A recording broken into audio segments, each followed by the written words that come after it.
Moodle has a reports function which allows you to check and see where students are working, when they're working, and basically look into access of any number of different items on your course. So on the new version of Moodle, we have the gear over here, and if we click on it, it doesn't show reports on the main list, so you do have to click on more. And then we have a reports area. So there are a number of different options here, but the main one that most faculty tend to gravitate towards is going to be logs. There is another one that's under reports now called activity completion, and that's related to the activity completion options that are within the new Moodle. So there's going to be a different video that focuses specifically on that. But we're going to go into logs. And so what logs gives us are a number of drop-down lists. The key here is never to just leave it all as the default options and then click get these logs. That will generate a list that is far too long, or it might even just freeze because there's just too much content. So in this case, it does allow you, or it shows you which course it's going to be looking at, which is the one that we're in, so those coincide.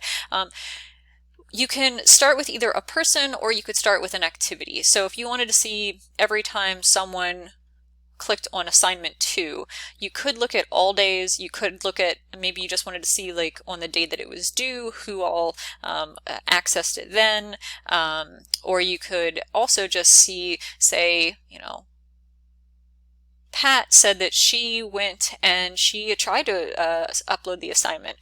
So you could click get these logs and it says nothing to display because actually Pat has never clicked on this particular assignment. Now if we look at me, and I say get these logs, it shows all the different times that I have accessed this. And it also gives me a little bit of information.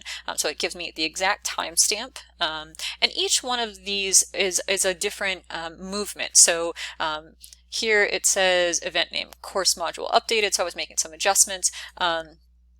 So it was created, updated, viewed. So if someone just clicked on an assignment just to see what the assignment was, you would get that.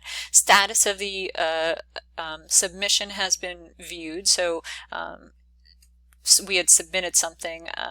I was making a bunch of different updates. So this is more of the view that you would see with a faculty member that was editing, a professor, or even a staff member that maybe is managing a course. But for students, you would see a lot of things that would say,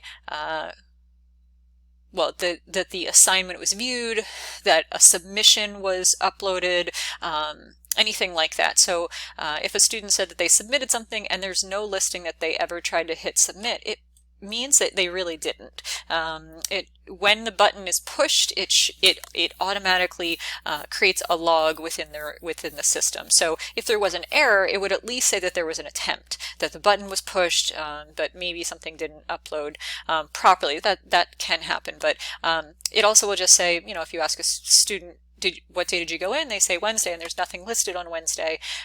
You know, these are a couple questions, and it's not always to get someone in trouble. It can just be just to verify what's happening. You know, overall, you can also use these sometimes to see, like, if someone is something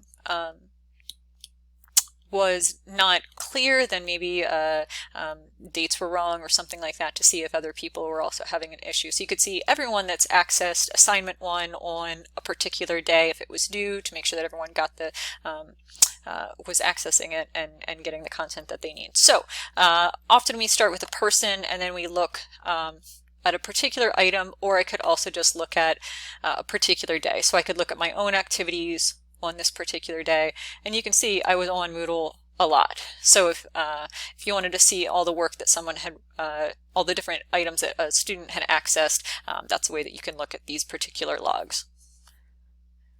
You can also download that log with a CSV or an Excel spreadsheet. On occasion, we have needed these for academic integrity questions when someone did say that they had uploaded something, or maybe there was a question of what type of thing that they had uploaded. So on occasion, we do need to use these just for verification purposes.